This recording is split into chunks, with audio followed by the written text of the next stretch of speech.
Oh, hi. Welcome back to the continuing lecture in corporate finance. Today's topic is cost of capital, and this is the second video or part two of the same topic, cost of capital. So, um, if we quickly recap what we discussed in the last class, we talked about basically how to um, calculate the market value of your the company's capital components, uh, and how to find weights. In other words, the weight of the equity, weight of the preferred stock, and weight of the debt, and then how to find the weighted average cost of capital. And we also discussed how to make adjustment for how to make adjustment to the cost of debt for tax effect, and then how to uh, make adjustment to the cost of preferred stock for the flotation cost. Now today, so we're going to be talking about the how to make adjustment to the cost of common stock. Of course, there will be adjustment for flotation cost. Then, in case of common stock, finding the cost of equity or required return, can be done roughly broadly in three by using three techniques. The first one is CAPM, capital asset pricing model. The second one, a golden growth model. And the third one is the risk premium. So, but basically, all of these techniques were already covered in the principles of finance. So, Finance 100. So these are nothing new, but you may have already forgotten all about that. So we'll need to jostle your memory. We'll need to go back to these techniques, but we don't have time to go into detail. But we'll just have to uh, start from. We'll have to pick it up from where principles of finance ended, right? So all the theoretical background and logical and analytical reasonings behind it, the discussions, that make up the foundation for all these, techniques will have to be assumed that it was already you already understand the background. Okay, so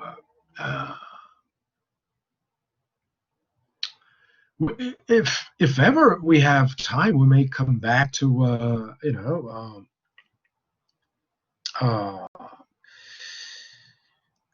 discuss discuss in depth, right? But then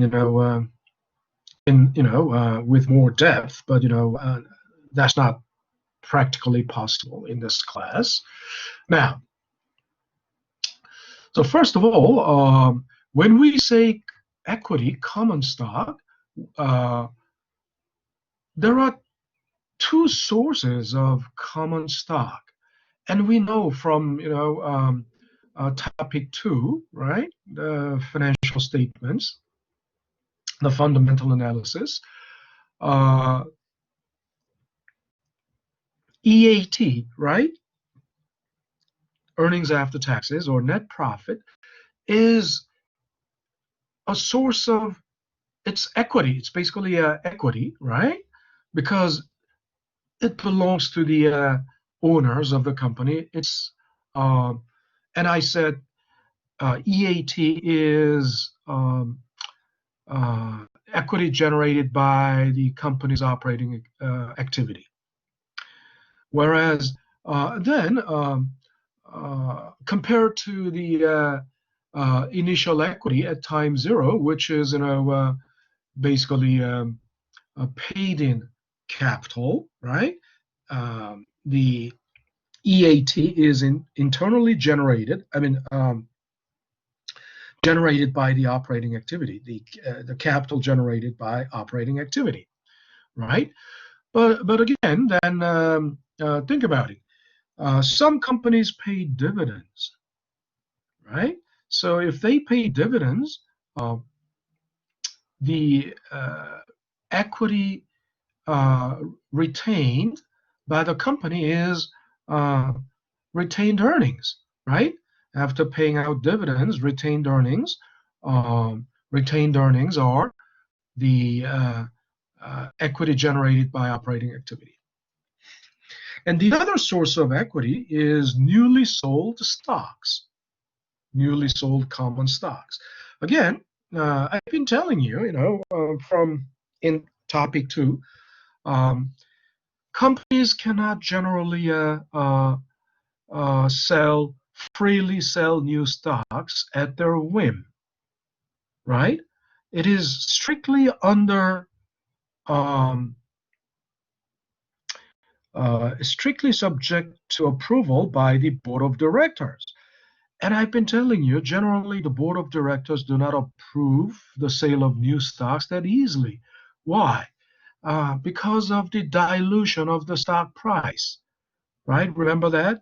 Because if you sell new stocks, new shares, let's say 1 million shares or 10 million shares. Now, if the market had a pent-up demand for this company's new shares, then there will be no problem. The shares will be sold at least at the current market price or above if there has been a pent-up demand.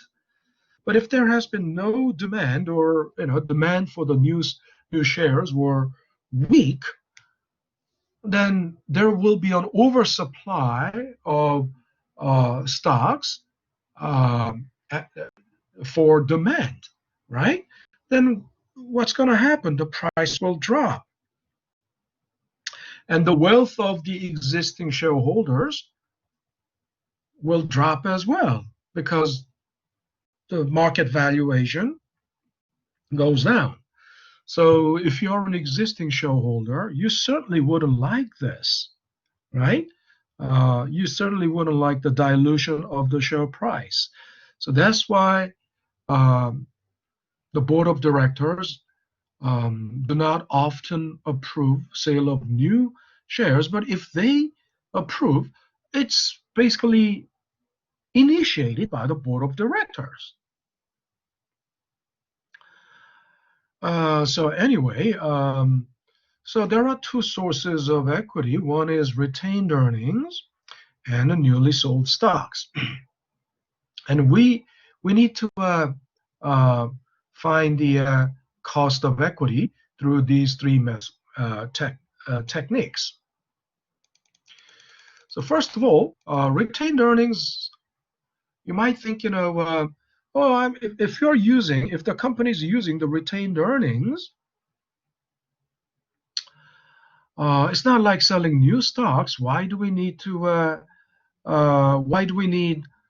cost of equity? I mean, it's not like we're selling new uh, uh, shares. Now, but retained earnings are not for free. I mean, even if you're using your own retained earnings, it's not for free. Why?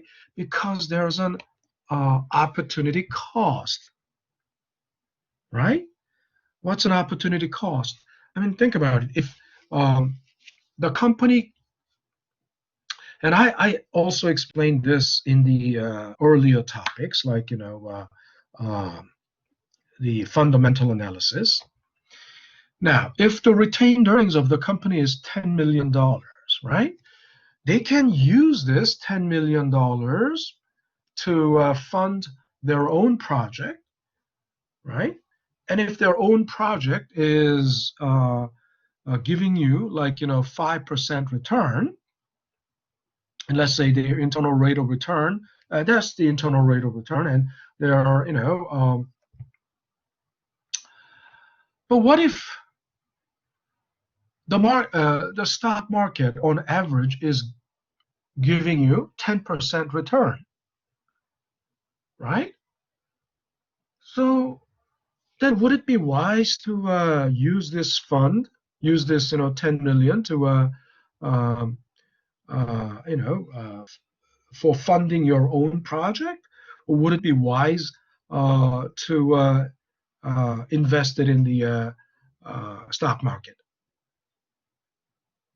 or market indexed funds like ETF, right?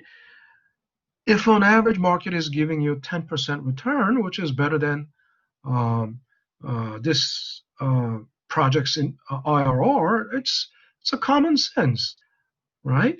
Anybody in their right mind would rather put that money in the stock market, right? Makes sense. So that's why um, using retained earnings is not for free.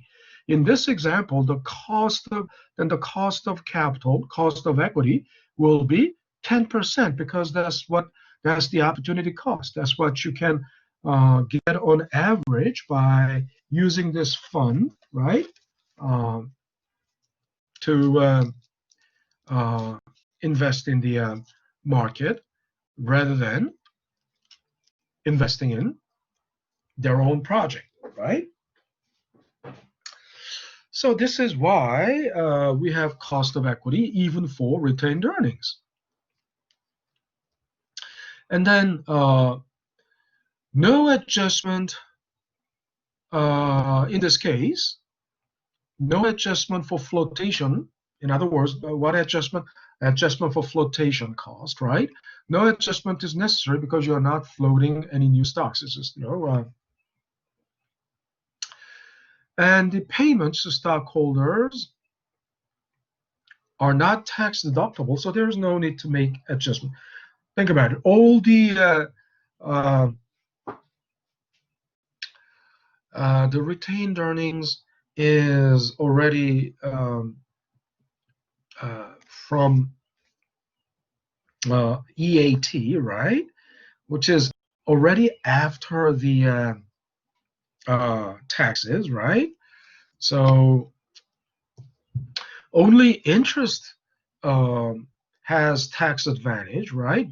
Debt has tax advantage because interest is the tax business expense, which is tax deductible. And I explained why it is so, because it happens before paying taxes. But your retained earnings are, after paying what happens after paying taxes. So no um, adjustment for tax is necessary. No flotation cost, adjustment for flotation cost necessary, right? Okay, and then, so as I said, there are three techniques, three approaches. One is, CAPM, and we already know what CAPM is from Finance 100. Of course, to go back to the theoretical background, it takes too much time. So you should remember that from Finance 100. So this is, cost of capital to company X, right? So in other words, required return for company X is the risk-free return, which is like 3-month T-bill, treasury bill, very risk-free, safe. And then this is the market return, average market return. So usually S&P 500, and Of course, this is once again risk-free return. So the difference is called market premium, market risk premium, right? Market risk premium times beta. Beta is the correlation coefficient, right, between this individual stock and the market. So using CAPM approach, right, let's take a look at this example. Oops. The return on Standard Corporation's stock is relatively volatile, as reflected by the company's beta of 1.8. Now, remember from Principles of Finance, beta can have four ranges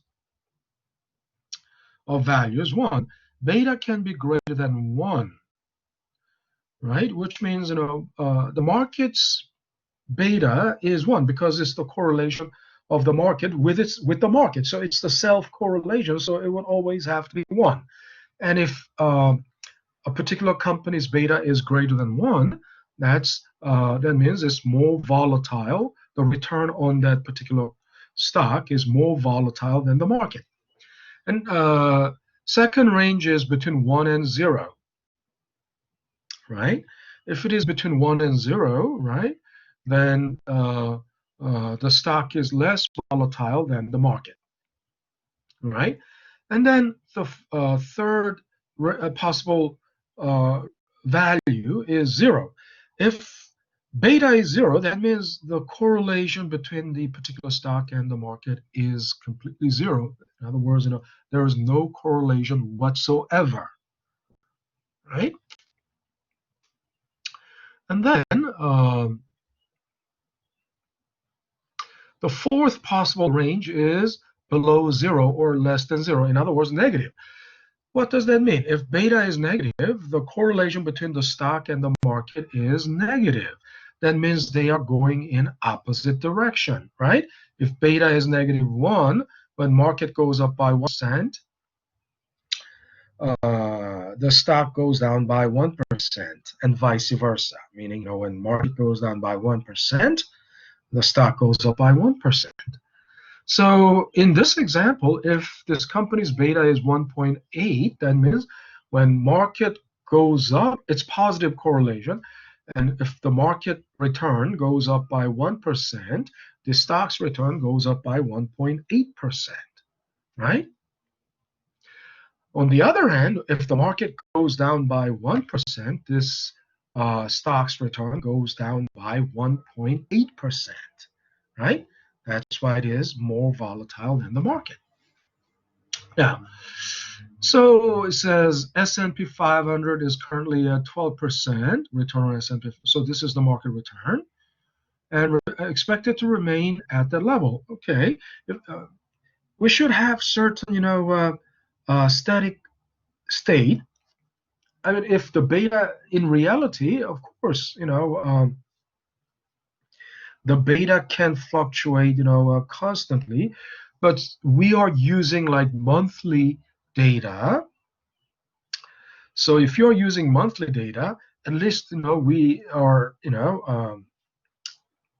and we are, using like 5 years worth of data, at least something like 5 years worth of data. It's like 60 months, right? So if the beta is calculated from 60 monthly returns, then we are assuming that the beta is holding steady. That beta is relatively good because that's the good for at least, for 1 month, right? For the new forecasting horizon.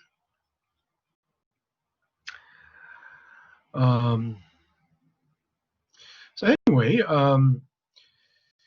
then the treasury bills are yielding 6.5%, which is no risk-free return. So just plugging in these numbers, right?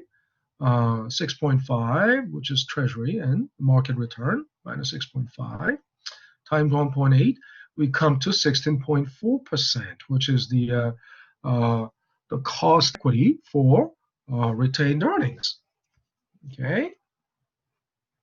Next, let's think about the Gordon model, how we can use Gordon growth model. Uh, you already know the Gordon growth model or constant dividend growth model, right? Now, constant dividend growth means dividend is growing at a constant rate. That's why we have,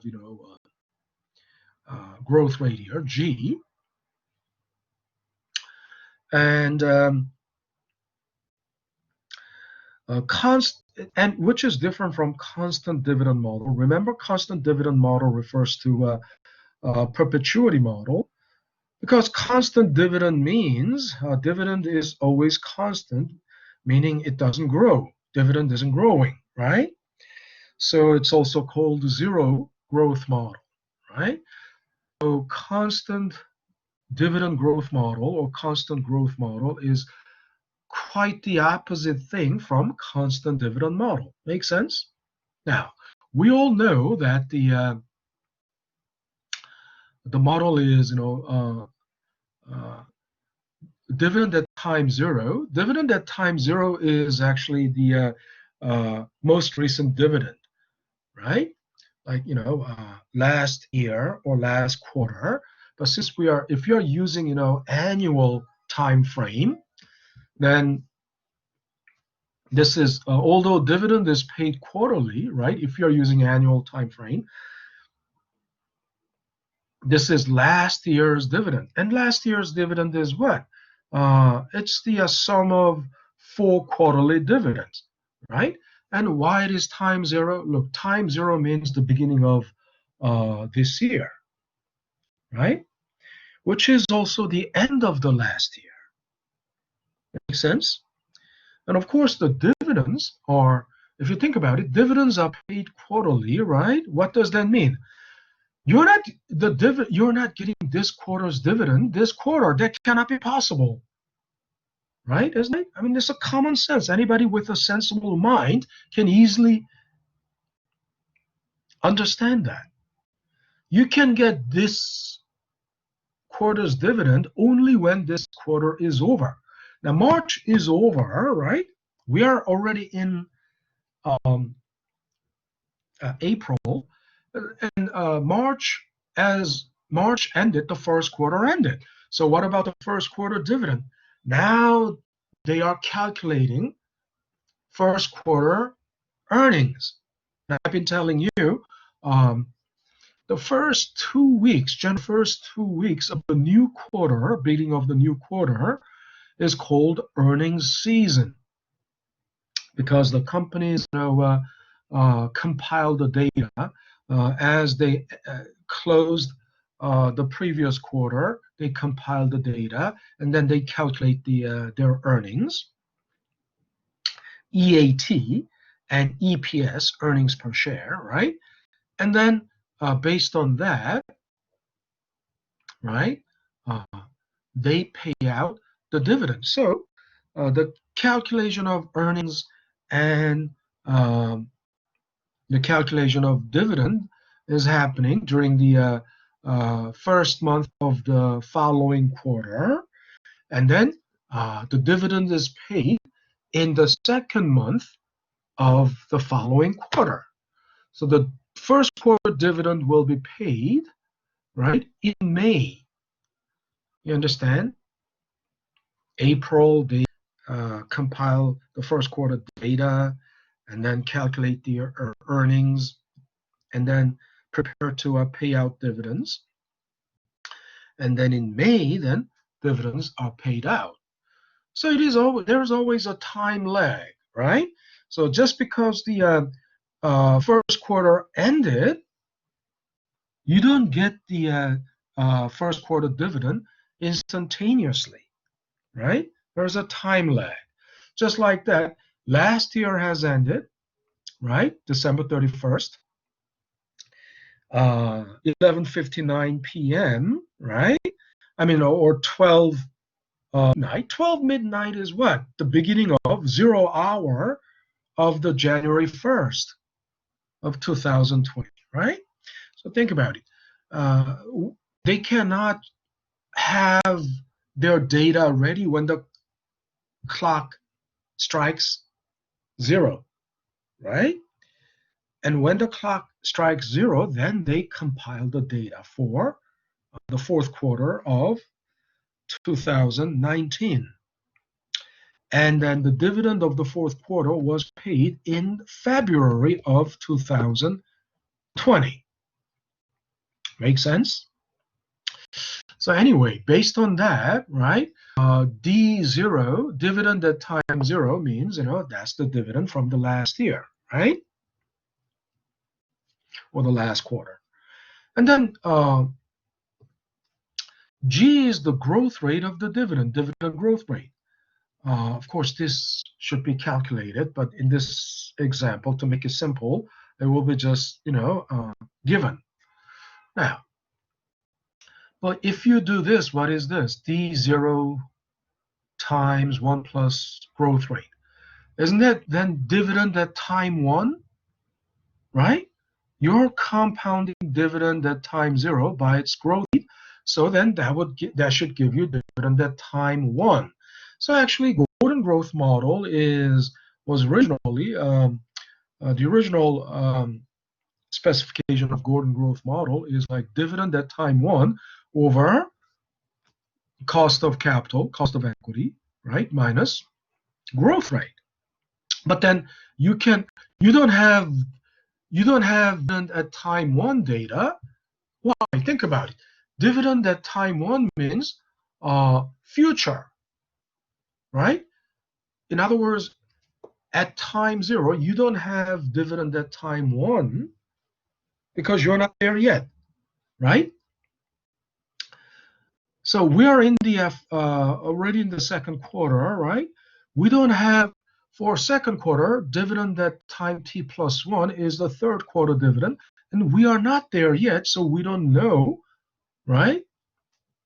We don't have dividend at time we don't have dividend at time 3, quarter 3. So in the quarter 2, we can only make a forecast or projection of third quarter dividend. So this is why. I mean, at time 0, you cannot forecast. You cannot have the first quarter dividend data because you're not there yet. So the only thing you can do is, since dividend at time 0 is the data is there, it's already done. You can make a forecast of dividend at time 1. Okay, this is how you do. But then think about it. This is not what we are trying to solve for, right? In this case, we are not solving for price of the stock at time 0. I mean, to solve for price at time 0, this must be known, right? And this must be known. G must be known, right? Everything else must be known, and this is the unknown. But think about it. In this case, this is not the unknown. This is unknown because you want to find the cost of equity. This is the unknown. Then how do you solve for equity? We can solve for it. To solve for this, that means we know this, we know this, we know this. And how do we know this? Well, it's the market price. So you just look up the market price. Market price is the data that is already released in all the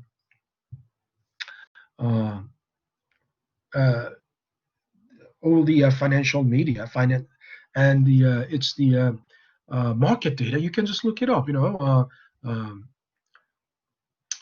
Last quarter price at time 0. Last quarter, right? So first quarter is over. You can look up first quarter data. I mean, end of March closing price on March 31st, right? There's data already. There has been trading and there's been market closed. Transactions and market closed at 4 p.m. March 31st. So you can look up the data. So it's there.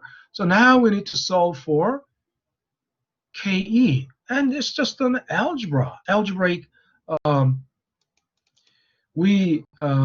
So you isolate this then what does that mean? You will need to divide this by this, and then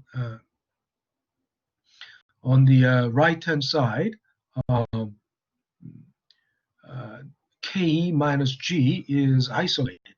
And then, so on the in the left-hand side, then it's going to be d0 times 1 plus g over p0.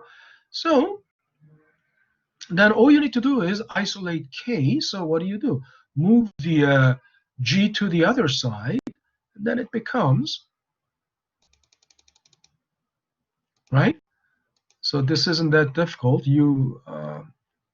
For those people who um, can't visualize this, I, I don't know. I will have to switch the whiteboard, and then if for those people who cannot understand how we got to this, let me show you.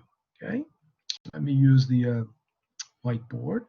First, I will have to stop sharing this, and then go back to. Okay, let me use the whiteboard. Okay, so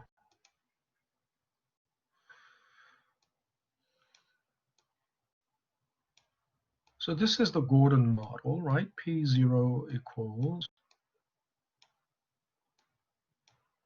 dividend.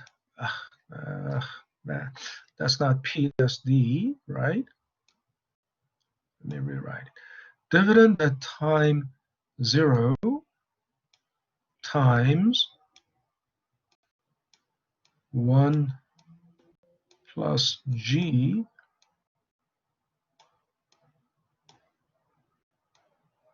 I mean, this is all for the people who cannot mentally do this, mentally visualize the steps of derivation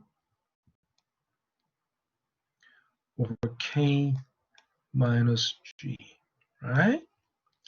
So then, since K is the unknown, but so we need to isolate K, but you cannot isolate only K. So what do you need to do? You will isolate the entire denominator, right? If you isolate the entire denominator, that means what? Multiply both sides. I mean, for some people, need to be explained this way.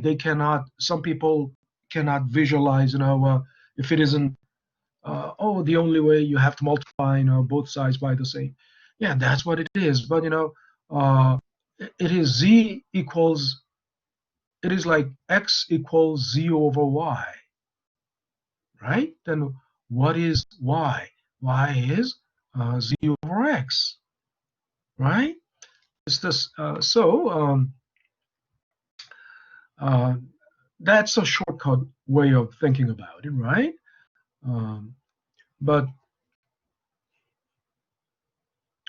if you prefer, yeah, multiply both sides by uh, uh, k minus g, and then this side will be, the left-hand side will be k minus g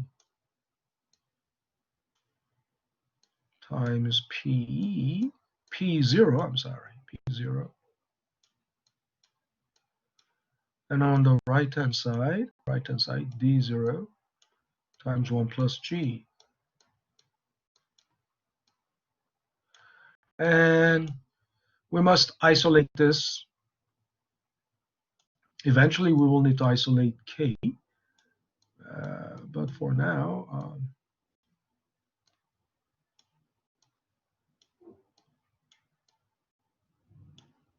we'll have to isolate whatever we can.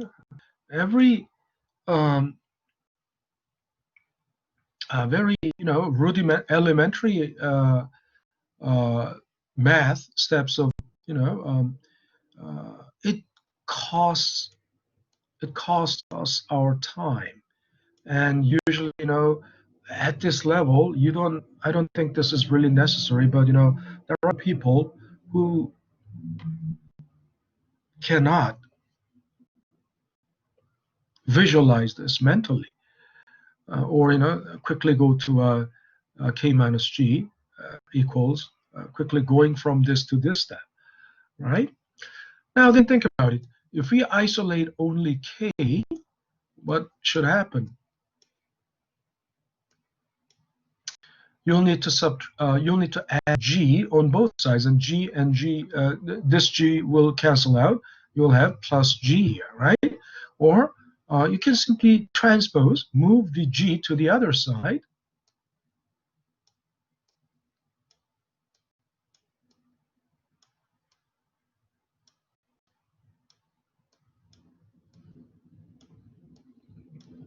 Okay, and then P0, then plus G. Okay, so this is how you find K. So let me go back to the,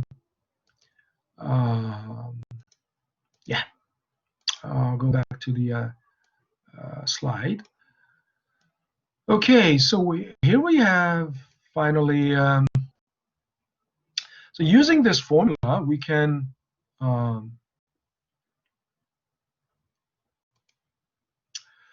find cost of equity, right? So this is the second method. Periwinkle paid a dividend of $1.65 last year. So this is dividend at time 0. And his stock is currently selling for 33.60 a share. This is a market price. The company is expected to grow at 7.5% indefinitely. Although growth rate is already given. Constant growth, because it says constant growth rate indefinitely, right? It says indefinitely. So estimate the firm's cost of retained earnings. Yes. Just plug in the numbers here. Dividend at time 0 last year, 1.65 times 1 plus G growth rate, right? 75%, right? Over P0, right? Plus growth rate. So it comes to 12.8%, right? That's the return on the cost of equity for retained earnings, right? Using the golden growth model method. The third method or third technique is risk premium method. Now, premium means you're paying something on more, right? Over and above the base rate. So relationship between the risks of debt and equity is fairly constant among firms. Yes, between the bond and stock, it's fairly constant. Incremental risk premium between cost of debt and cost of equity is similar for high risk and low risk firms. Yes, so remember, cost of debt is the cheapest, the lowest cost of capital, and equity cost of equity is the highest cost of capital. And then, so incremental risk premium, meaning the company that has relatively low risk, for that company, the cost of equity is about 3% higher than their cost of debt, right? So 3% is the risk premium, and the company with low risk generally has about 3% higher return. The cost of equity for such a company is about 3% above their cost of debt. And the company with higher risk, the cost of equity for such a company would be about 5 to 6% above their cost of debt. Okay, so we are going to simply make it to get the cost of equity. We're simply making an adjustment, right? Now let's take a look at this. Carter Company's long-term bonds are currently yielding 12%. Estimate Carter's cost of equity, right? And equity for return on cost of equity for return on retained earnings. Using the middle of the road, 4% for incremental. We don't know what is the risk level of this company, so they took the middle of the road. So they picked 4%. So their risk cost of equity would be 16%. Now we need to reconcile. Now think about it. So we have three different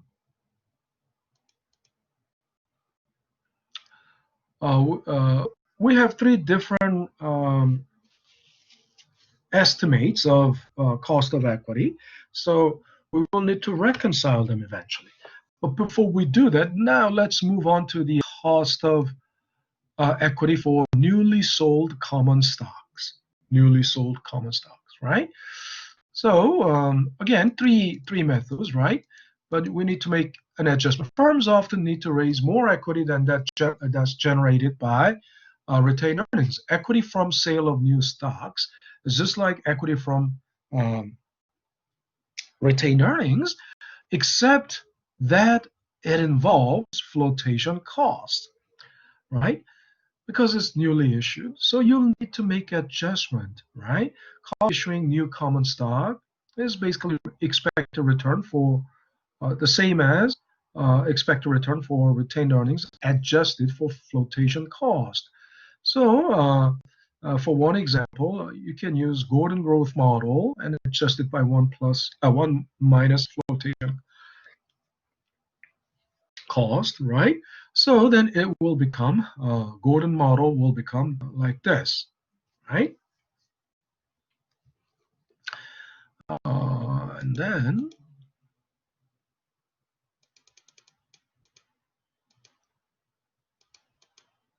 so suppose periwinkle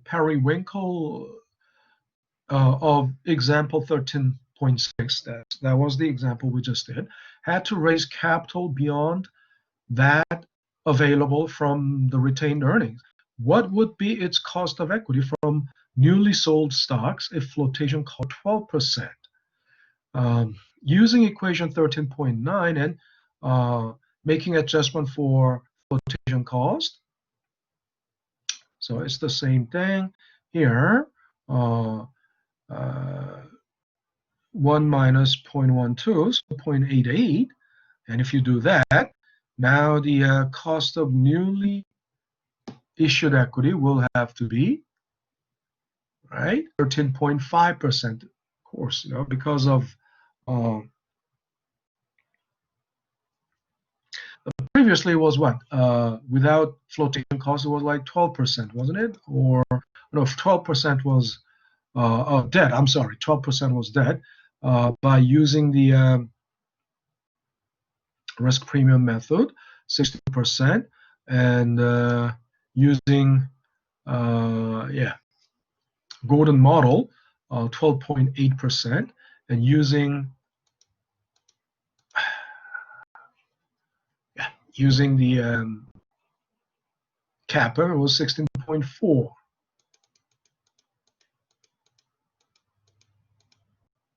Okay, so this is higher than the cost of equity for retained earnings, which was like 12.8%, right? Now,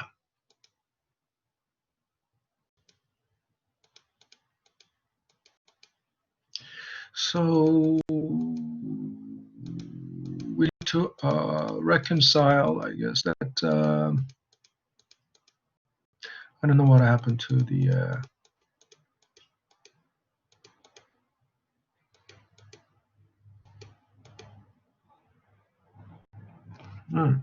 where is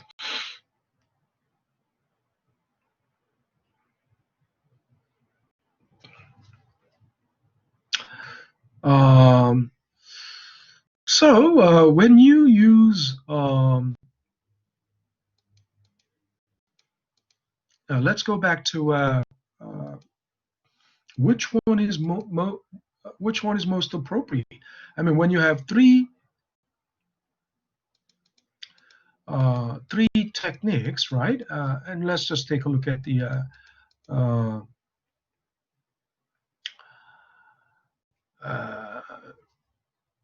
the cost of equity for retained earnings, right?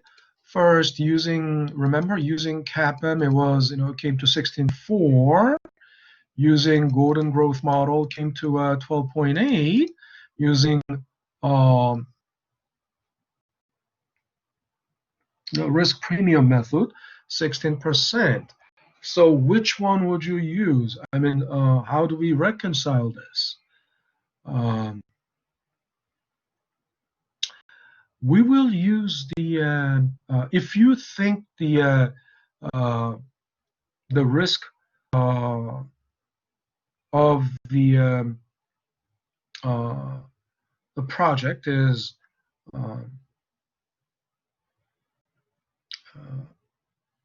very high, but think about it. The risk of the project that the company is undertaking is will depend on whether it is simply replacement project or expansion project or new venture, right? And if it is, unless it is a new venture, right, you will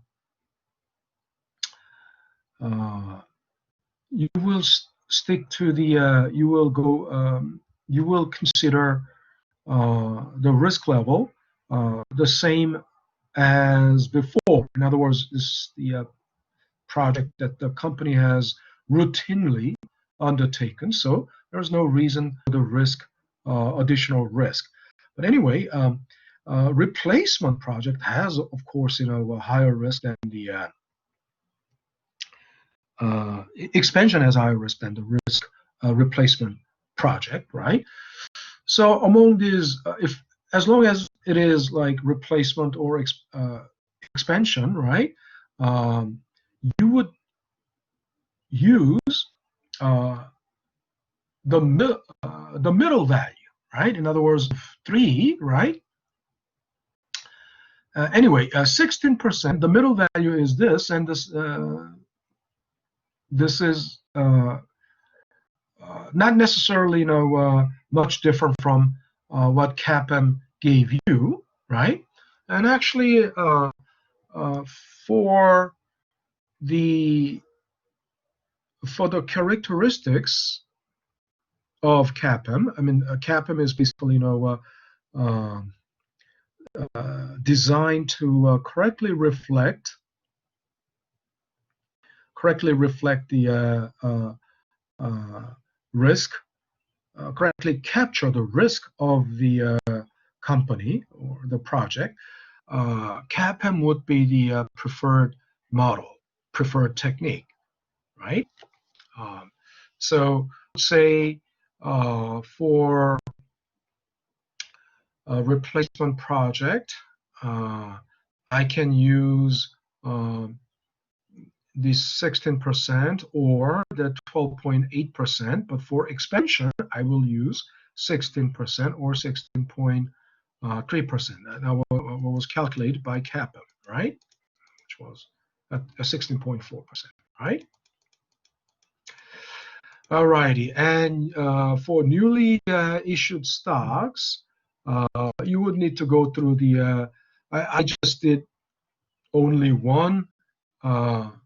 I demonstrated only one technique, but I would go through all 3 techniques, right?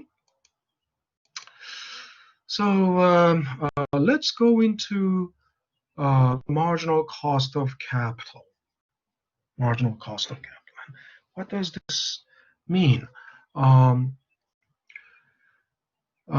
firm's weighted average cost of capital is not independent of the amount of capital raised.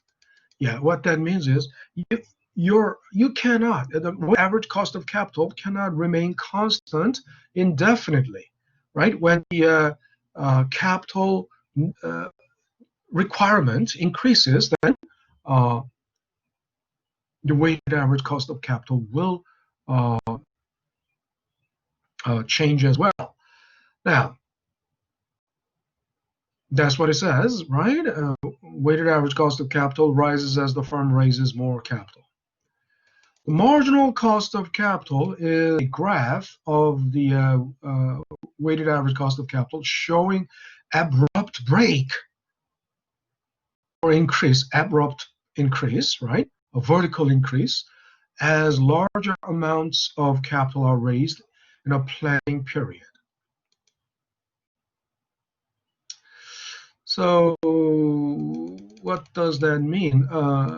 It's like this, right? Where is the, yeah, this is a break or jump in the weighted average cost of capital. Beyond $5 million, up to $5 million, the marginal cost of capital was, weighted average cost of capital was this, 9.2. And then beyond 5 million, it jumps to 10.4. And of course, because it's because you're using different capital source, right? You cannot raise capital through the same capital source indefinitely. So breaks, jumps in the MCC marginal cost of capital occur when cheap sources of financing are used up. First increase in marginal cost of capital usually occurs when the firm is out of retained earnings and starts raising external equity by selling new stock. Yeah, think about it. Retained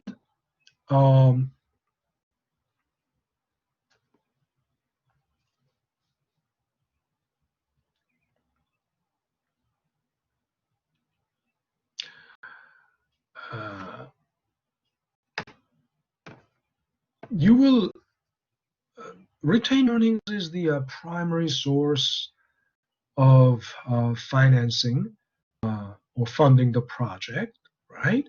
And the cost of equity will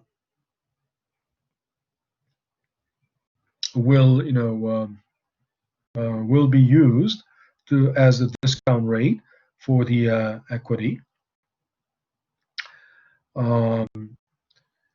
But if the retained earnings is like $3 million or $5 million, I'm sorry, $5 million, you don't, your cost of capital will remain the same up to that point.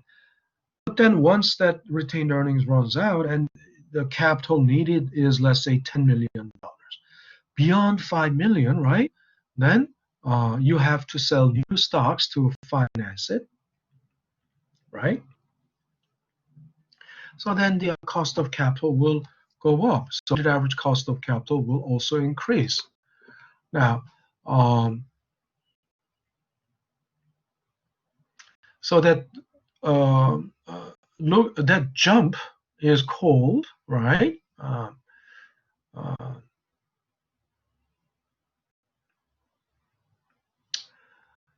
The first, so how do we locate the break? The first break point is always found by dividing the amount of retained earnings projected to be available by the fractional proportion of the equity in the capital structure.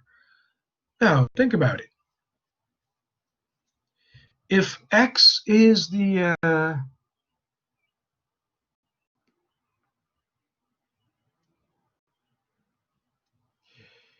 X is the new capital that needs to be raised, right? And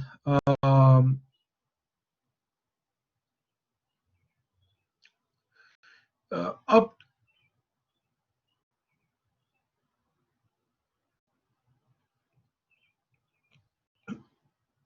that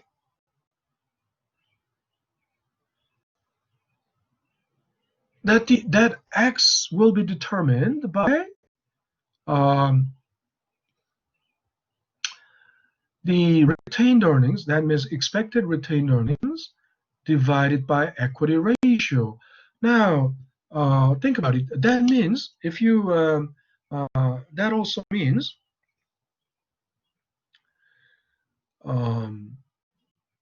equity ratio times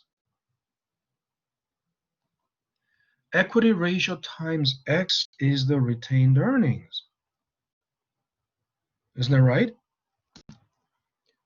Equity ratio times X is the retained earnings. Right? If you divide this by this and you got this, so if you multiply this by this, then you get this. So what does that mean? If $10 million is the capital that is required, so you need to raise $10 million, right? That's the capital needed. How much of that would be the equity? Of course, then if you multiply that by the equity ratio, that would give you the equity. Make sense? But then up to uh, the and so let's say that is if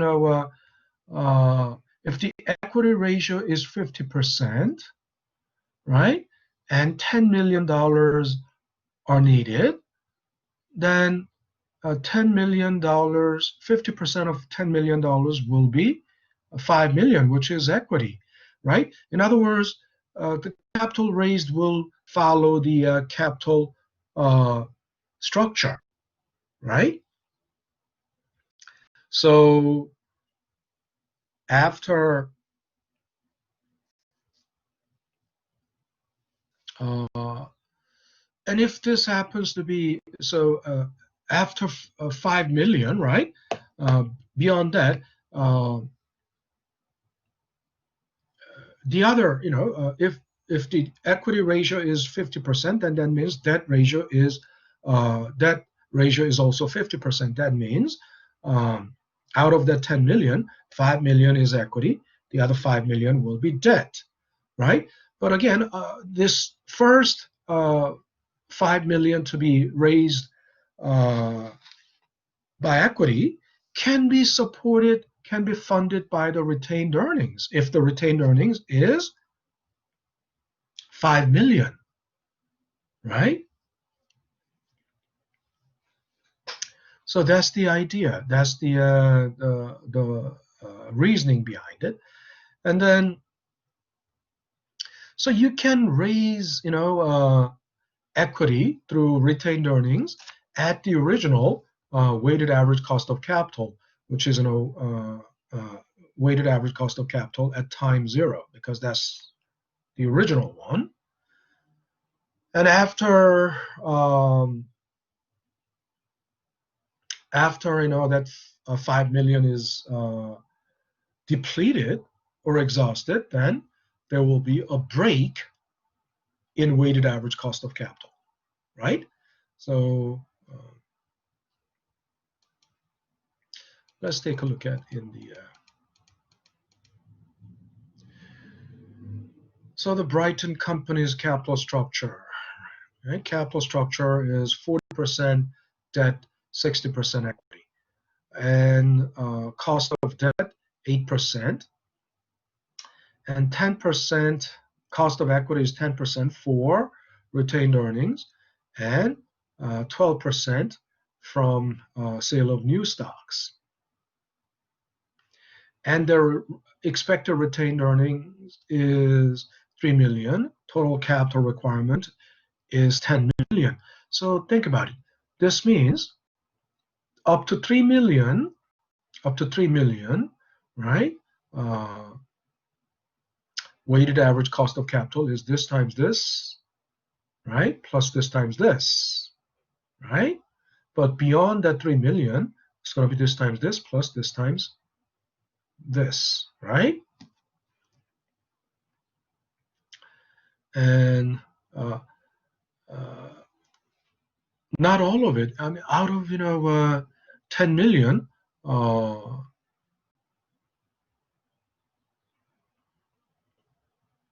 out of 10 million, going by the capital structure, 4 million will be debt, 6 million will be equity. That means, out of that, I mean, just, rough rule of thumb as a, to give you the reasoning, the logic behind it, right? 3 million it will be done by retained earnings, right? But the exact proportion will exact dollar amount uh, is not another 3 million, right?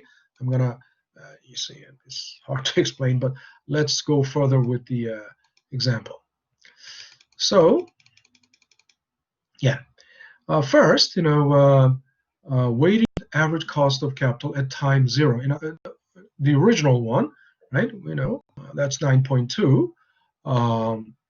And then after the first break, when they run out of the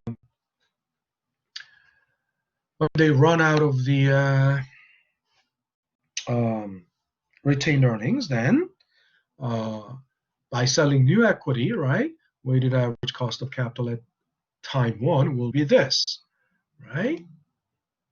So here,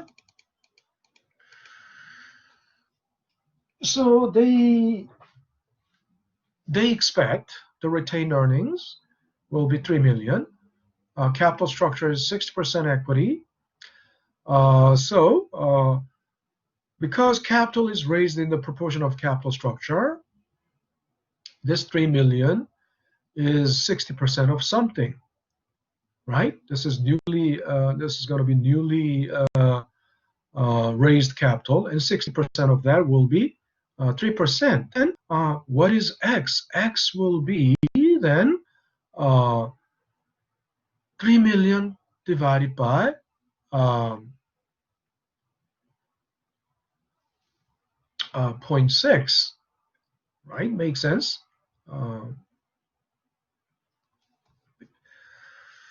So we found X, right? Z equals X times Y, right? So you want to know Y? What do? Z divided by X, right? So the total amount of capital to be raised by this capital structure, it will be 5 million, right? And then the first other breaks in the MCC schedule occur when the cost of borrowing increases. So think about it. Up to the up